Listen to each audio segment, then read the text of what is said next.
Égoïsme, prédation de biens sociaux et abus du pouvoir.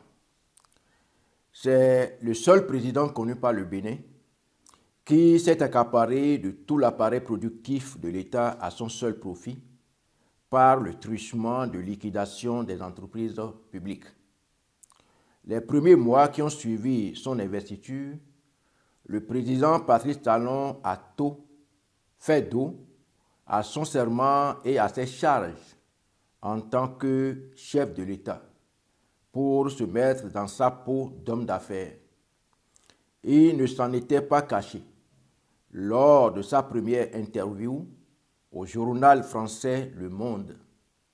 En effet, le 20 mai 2016, dans l'interview qu'il a accordée au journal français Le Monde, à la question, citation, « Pendant 30 ans, vous n'avez pensé qu'à une chose, vous enrichir. Comment pouvez-vous maintenant garantir aux Béninois que vous allez penser à eux ?» Fin de citation. Patrice Talon répond, « Ça va vous choquer, mais ce que je fais, c'est d'abord pour moi-même. Je pense à moi tout le temps. » Fin de citation. Les premières victimes du président homme d'affaires dans le secteur social furent les employés des sociétés et offices du ministère de l'Agriculture, de l'Élevage et de la Pêche. Ils ont été licenciés après la liquidation de ces sociétés tombées dans le patrimoine privé du chef.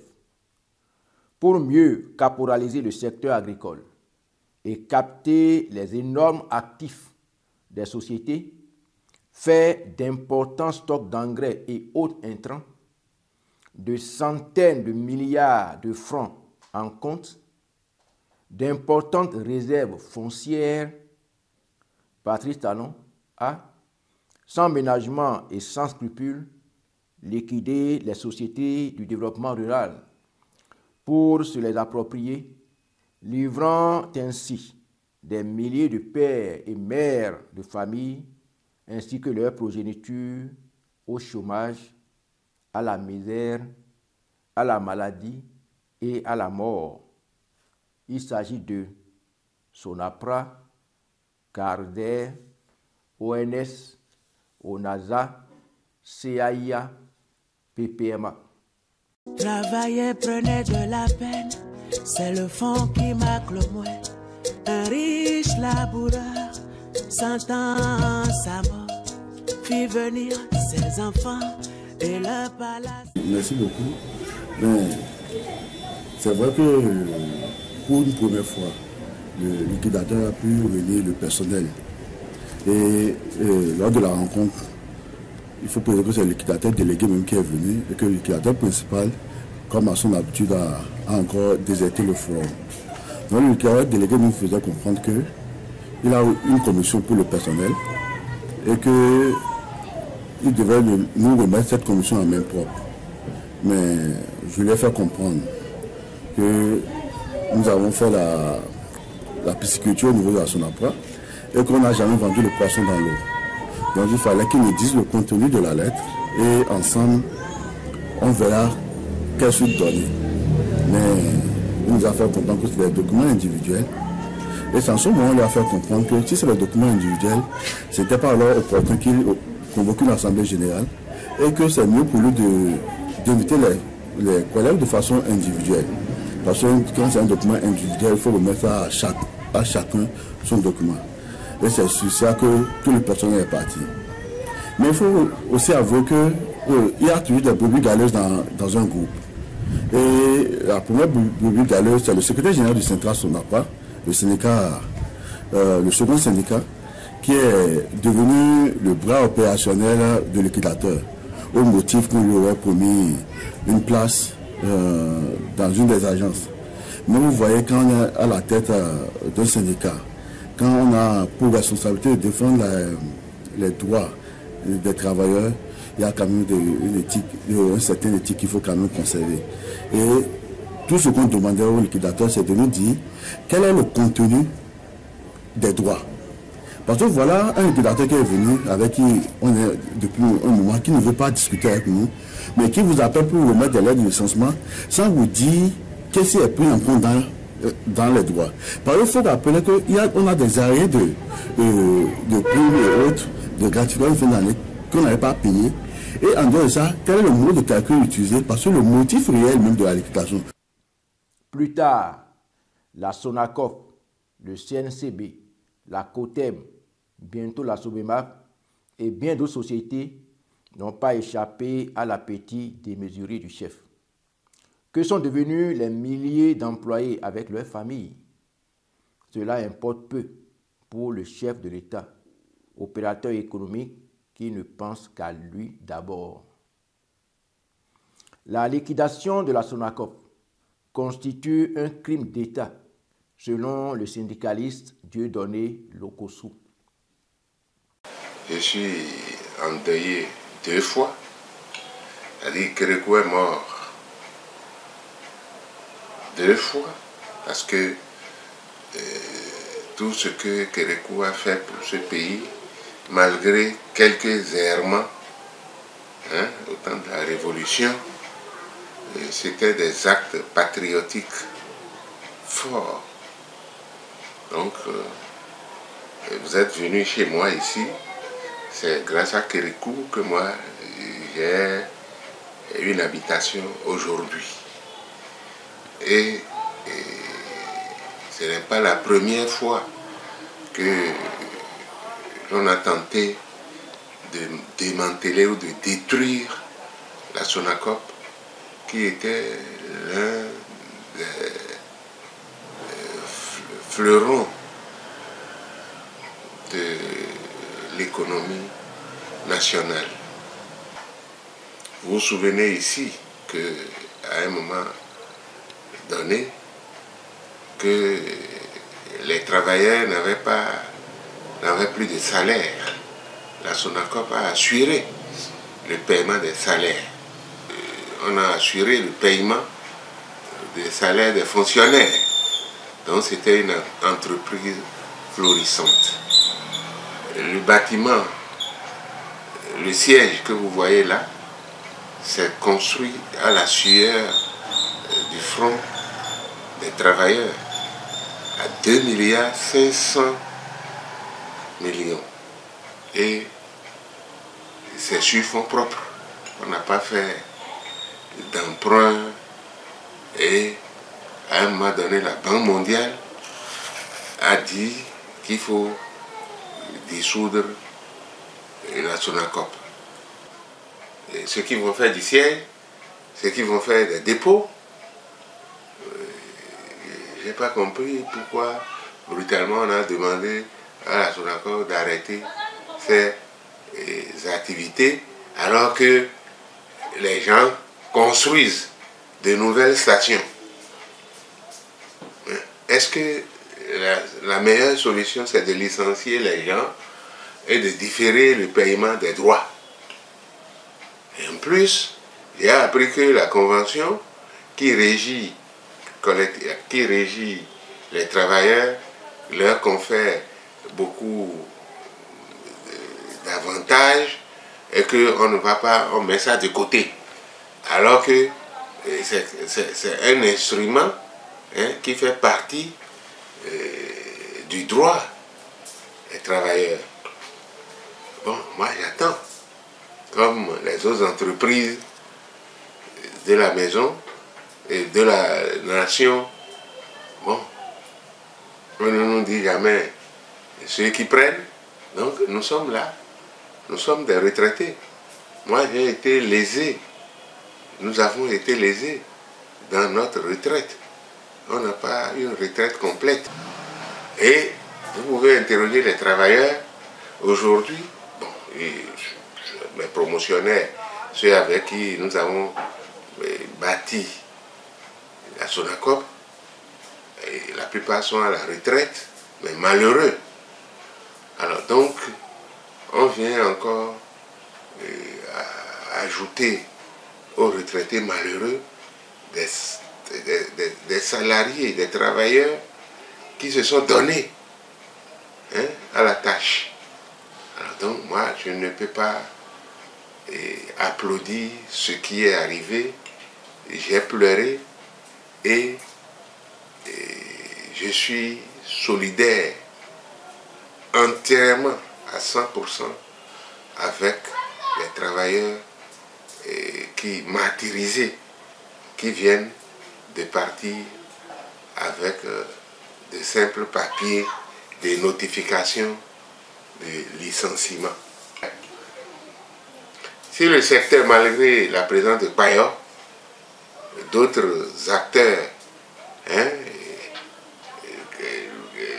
construisent des stations tous les jours, ça veut dire qu'on peut bien assainir la Sonacop sans passer par la voie de licenciement collectif. Le gouvernement dit qu'il va créer 500 000 emplois, je ne sais pas si c'est en 5 ans ou en 4 ans. Bon, mais les jours passent. La douleur persiste. Juste, la douleur persiste. Et on dit, vous allez en souffrir, mais vous ne pourrez rien. Mais on ne pourra rien aujourd'hui. Demain peut rattraper les gens.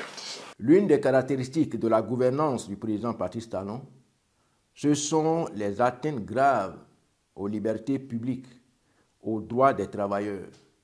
C'est le régime sous lequel le droit de grève est quasi inexistant pour les travailleurs. C'est le régime sous lequel l'emploi est précarisé et les travailleurs clochardisés. Entre autres aspects marquants, la restructuration de la relation entre l'employeur et l'employé. Je l'ai dit au président Macron, qui était à Cotonou il y a un mois environ, il dit c'est maintenant qu'il faut venir. Et nous avons des raisons de le proclamer, d'insister là-dessus, parce que nous avons fait les réformes qu'il faut pour mettre le pays au travail, sérieusement. La justice fonctionne bien, beaucoup mieux que par le passé, je dirais même très bien. La police, la sécurité. Et ce que nous avons fait aussi qui est remarquable, nous avons beaucoup assoupli les règles, la législation du travail. Je dirais même que nous avons dérégulé. On ne fera pas de grief du tout d'employer quelqu'un 2, 3, 4 fois avec des contrats à durée déterminée. Nous disons que l'entreprise a besoin de travailleurs sérieux, attachés à l'entreprise, et on s'attache en général à celui qui vous donne satisfaction. Je viens du secteur des entreprises. Je sais combien on peut faire des efforts pour augmenter, doubler les revenus d'un salarié quand il est bon. Donc, ce n'est pas la loi qui fait la relation entre l'entrepreneur et son employé. Ce n'est pas la loi. C'est une erreur que commettent les États en général en essayant d'organiser, de réguler, de structurer la relation entre l'entreprise et les employeurs, croyant que c'est une façon de rendre plus durable l'emploi. Ce n'est pas vrai. À cette époque de son histoire, face au vent des réformes, le Bénin a eu recours à une forme adaptée de démocratie au service du développement. Moi, j'ai vu ici les Gilets jaunes. J'ai vu combien ils ont été très agressifs, très forts dans leurs revendications. Cela caractérise la France désormais. Nous sommes dans un pays, où, vous me permettez, où les gens votent pour élire un président, des parlementaires, pour légiférer, pour exécuter un programme pour lequel les gens ont été élus. Mais au même moment, chacun conteste à l'élu le droit d'agir tout seul. Tant que la loi qui est votée ou ce qui est mise en œuvre n'est pas conforme à son aspiration personnelle, il dit niet et il conteste et il empêche de le faire. C'est de l'anarchie. Radiation d'enseignants pour refus d'évaluation. En 2018, le gouvernement avait, au motif de la mise en œuvre d'un plan d'amélioration de la qualité de l'enseignement, initié un processus d'évaluation des connaissances intellectuelles et professionnelles des enseignants de la maternelle, du primaire et du secondaire général. À l'annonce de l'évaluation diagnostique des enseignants, certaines organisations syndicales avaient organisé des assemblées générales dans plusieurs localités dont les desiderata furent le boycott de la dite évaluation qui n'était fondé sur aucun texte régissant la fonction publique et les contrats qui lient ces enseignants à l'administration publique. Certains enseignants, la peur de licenciement au ventre, ont fini par se soumettre aux évaluations. Quelques enseignants qui tentaient de regagner les salles de composition, un fort détachement des éléments de la police républicaine pour assurer la sécurité, ce sont là les premiers et seuls constats faits par notre équipe de reportage ce samedi, jour de l'évaluation diagnostique des enseignants au centre du CGN d'Abomey-Calavi, car la presse a été empêchée dans sa mission. Les journalistes venus constater le déroulement de l'évaluation ici au centre du CGN d'Abomey-Calavi ont été renvoyés des lieux comme de vils individus par le superviseur du centre. Mais quelles sont les statistiques de présence des candidats dans les salles de composition? Comment les épreuves ont-elles été lancées? Difficile d'avoir des réponses à ces interrogations puisque le tout-puissant chef-centre a toujours posé un refus catégorique aux questions des journalistes. Ce dernier, devant le regard impuissant du préfet de l'Atlantique Jean-Claude Kodia, a fini par renvoyer la presse au mépris des principes qui fondent la liberté de presse et des articles 6, 7 et 8 du Code de l'information et de la communication en République du Bénin qui garantissent pourtant le libre accès à l'information. Il est clair que cette façon de malmener la presse est nuisible au programme d'action du gouvernement et au régime tout entier qui a besoin des médias pour une bonne visibilité. Certains ont en revanche boycotté les évaluations. Il s'agit de 113 enseignants du primaire et 192 du secondaire qui avaient été en conséquence radiés de la fonction publique. Bienvenue. 6 janvier 2020, l'école béninoise, après les congés de fête de fin d'année, a rouvert ses portes. À l'appel, comme on pouvait s'y attendre, certains enseignants auront manqué. Majoritairement ceux ayant boycotté les récentes évaluations diagnostiques. Le contrat de travail rompu pour insubordination supposée, beaucoup espéraient un assouplissement de la position de l'autorité. Mais, peine perdue, l'ascension, mesdames, messieurs, est restée inchangé. Rupture de contrat des enseignants boycotteurs. Une affaire de régler. Le sujet, mesdames, messieurs, au menu de votre émission du jour. Pour en débattre, les concernés. Et déjà, sur ce plateau, en notre compagnie, Eric Fernand Senou. Il est le secrétaire général du SYNESU Bénin, deuxième porte-parole de la coordination des comités de lutte des enseignants boycotteurs de l'évaluation diagnostique. Eric Fernand Senou, bonjour. Bonjour, monsieur Etondi. Et merci de répondre à notre invitation. Non, c'est moi. Ils sont nombreux, Eric Senou, à se demander pourquoi une coordination, alors qu'il y a une décision comme celle-là qui est tombée imparable. Non, la coordination est nécessaire parce que la lutte ne va pas s'arrêter à la prise de cette décision arbitraire et illégale. Nous croyons encore à la justice de notre pays et nous allons poursuivre la lutte dans les formes légales possibles et nous sommes convaincus que nous avons déjà gain de cause. En tout cas, encore un brin d'espoir à votre actif. Jamais désespéré de la vie. En face de lui, mesdames, messieurs, ça ne coupe pas le plateau de 100% Bénin. Une dame, Mathurine Sousoupé. Elle est la secrétaire générale adjointe de la CSTB. Mais au-delà, elle est sur ce plateau aujourd'hui en sa qualité de premier porte-parole de la coordination nationale des comités de lutte des enseignants boycotteurs de l'évaluation diagnostique.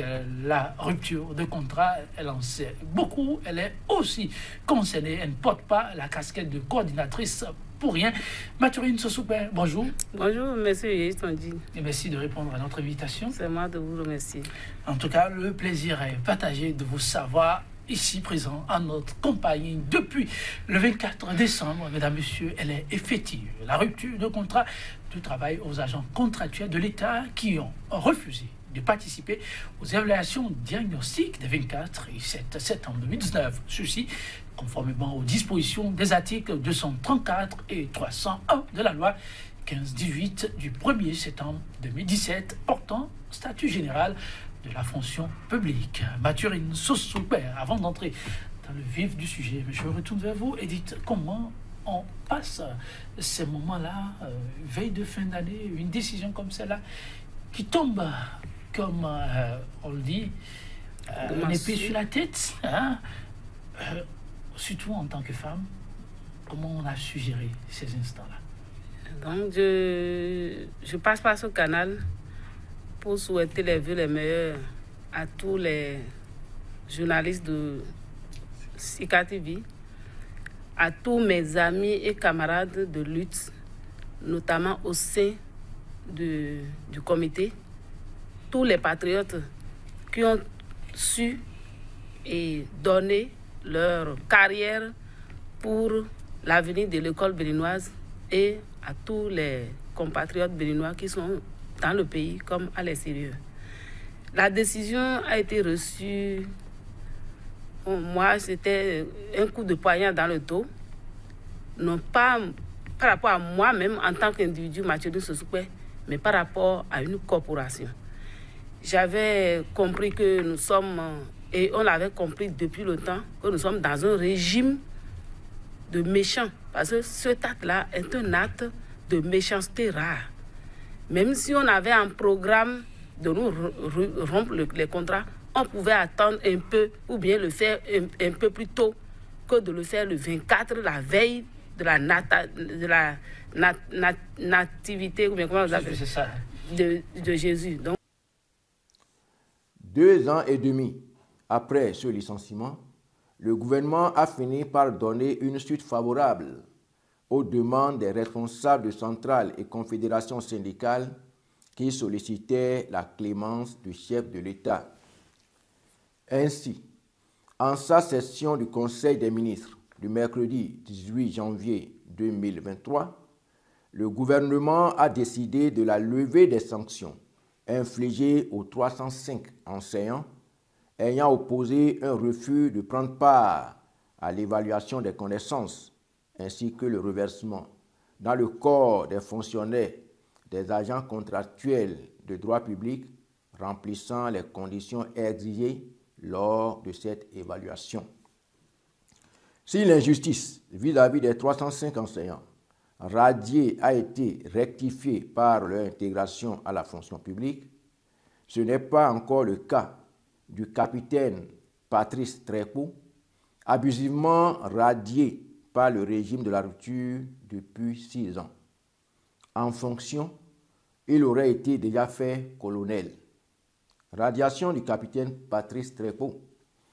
L'une des victimes froides du régime de la rupture installé au Bénin depuis 2016 a pour nom le capitaine Trépeau Patrice. Parlant de ce brave officier des eaux, forêts et chasses, Dr Fidèle Sonon écrivait le 21 septembre 2023 sur un forum ce qui suit. Le terrorisme, ce n'est pas que lorsque vous prenez une arme blanche ou à feu pour tuer.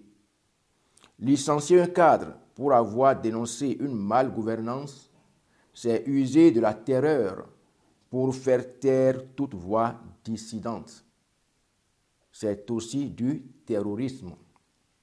En effet, courant 2017, invité dans l'émission Pour ou contre de la télévision béninoise Golf TV, le capitaine Trépeau, en sa qualité de secrétaire général par intérim du syndicat national des eaux, forêts et chasses, a opiné sur les conditions opaques de la concession de la gestion du parc national de la Pandjari au groupe African Parks de l'Afrique du Sud. C'est le reflet de ce que le gouvernement fait aujourd'hui.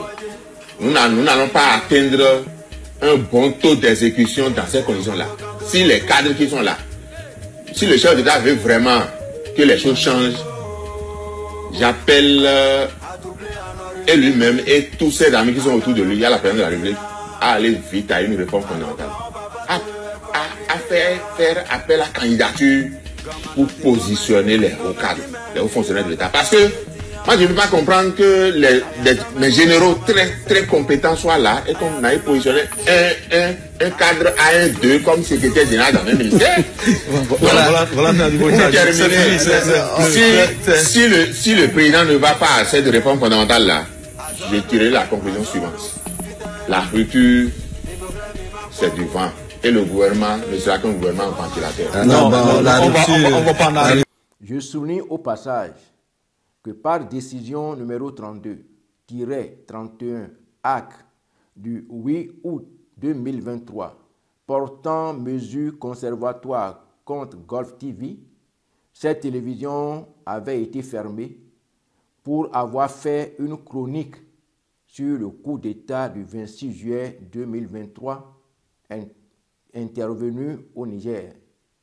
Le chef de l'État béninois ayant interdit l'apologie des coups d'État de peur que l'envie ne prenne les militaires béninois. Pour s'être prononcé sur cette scabreuse affaire d'importance nationale liée à la protection du parc national et des espèces rares qu'il contient, le capitaine Patrice Trekpo a fait l'objet de radiation de l'effectif des fonctionnaires béninois après un arrêt de rigueur de 60 jours, alors qu'il agissait en sa qualité de secrétaire général par intérim du syndicat national des eaux, forêts et chasses, SINA-EFC.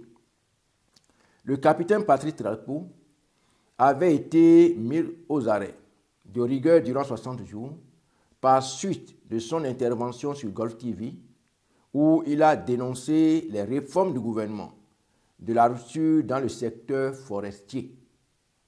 Privé de sa liberté pendant 60 jours fermes, il a été traduit devant le Conseil de discipline le 30 novembre 2017 pour sa radiation de l'armée.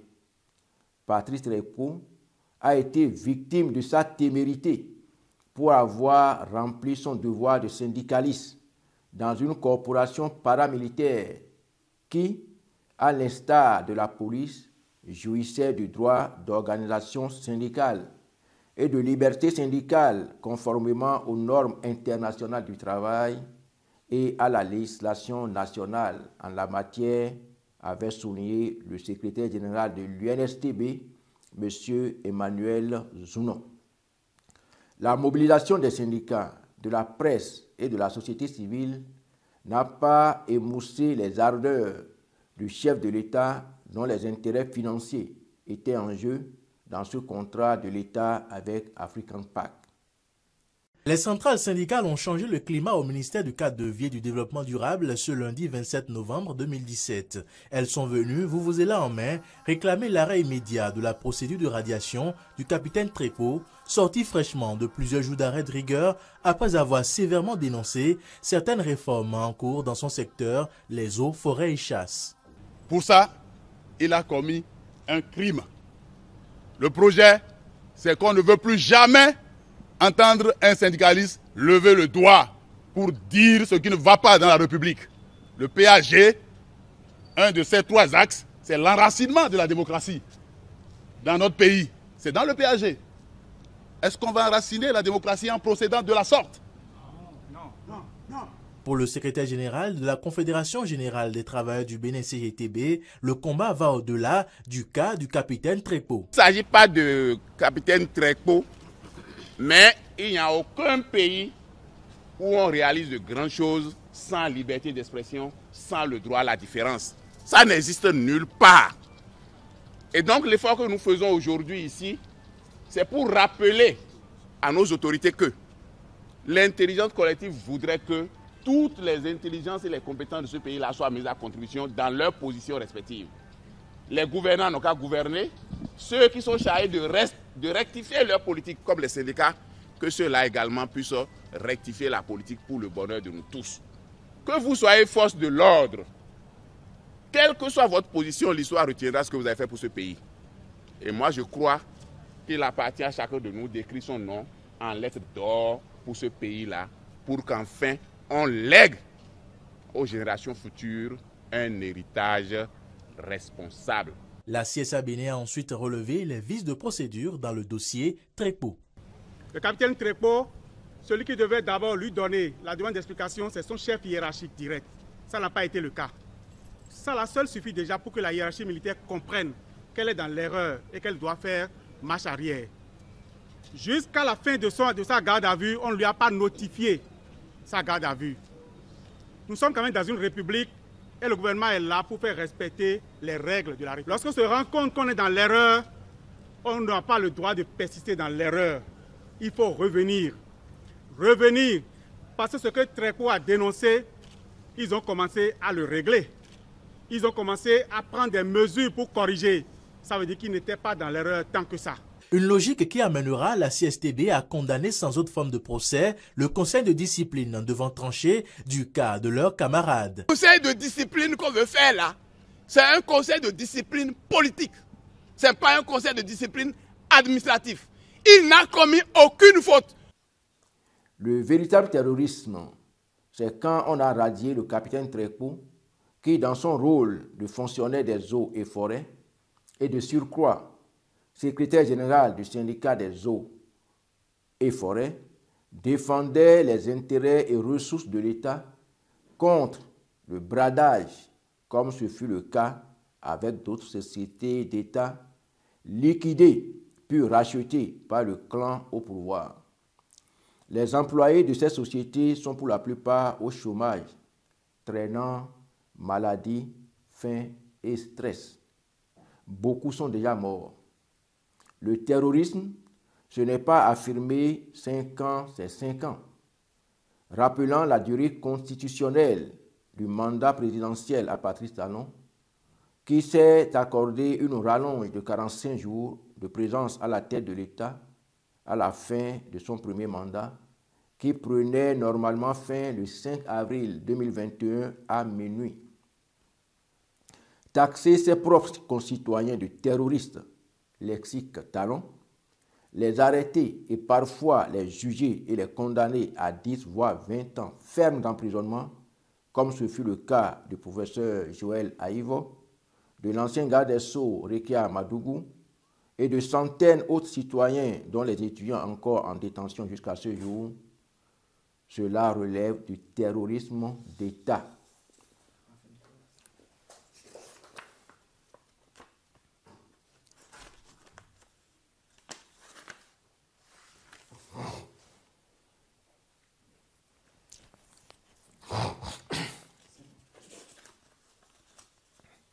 Qui mieux que le syndicat des eaux et forêts pourrait défendre les missions des forestiers et l'application rigoureuse des textes de protection de l'environnement, des faunes et flores.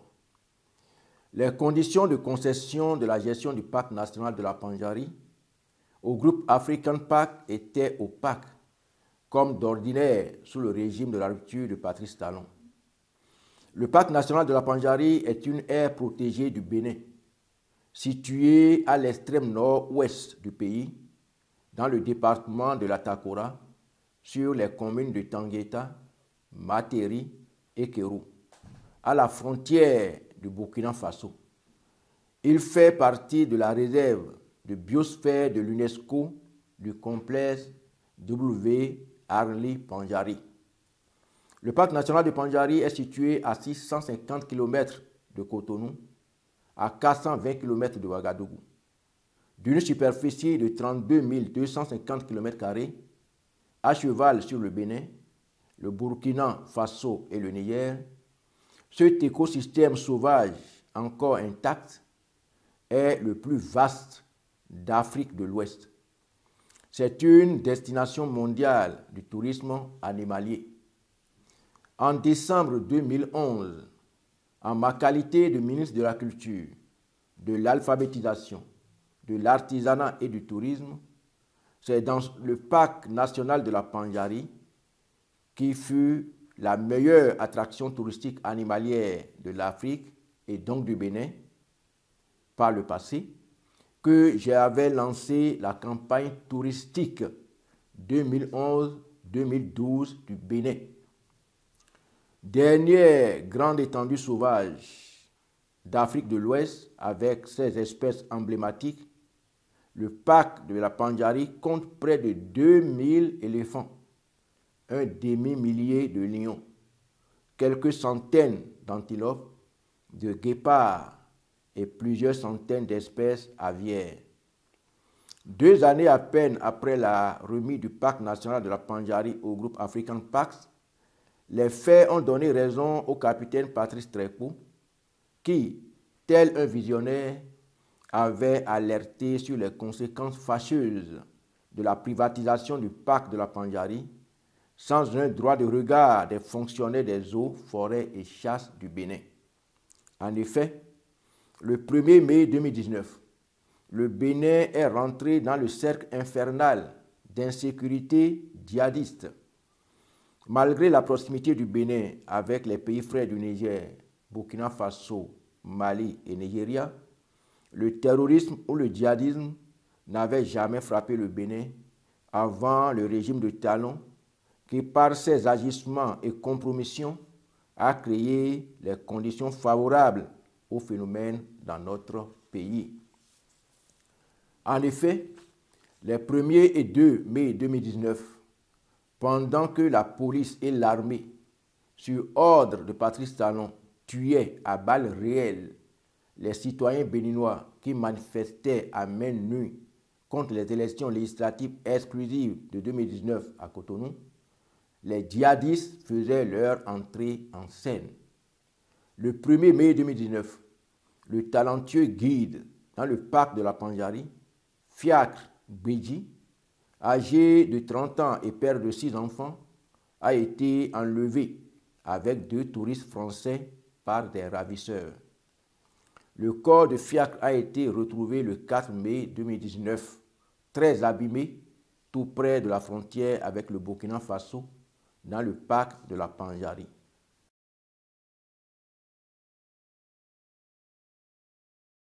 Les 2 ex-otages français avaient été libérés par les ravisseurs le 10 mai 2019. Chers collègues ministres, Monsieur José Didier Tonato, ministre du Cadre de Vie, Monsieur Jean-Michel Abimbola, ministre du Tourisme, Monsieur Romuald Wadaï, ministre des Finances, j'espère qu'un jour, le peuple béninois aura droit à des explications sur les conditions de signature de la convention avec le groupe African Pact, ainsi que les retombées de ce partenariat sur les caisses de l'État, avec un inventaire des espèces dans le parc au début et à la fin du contrat.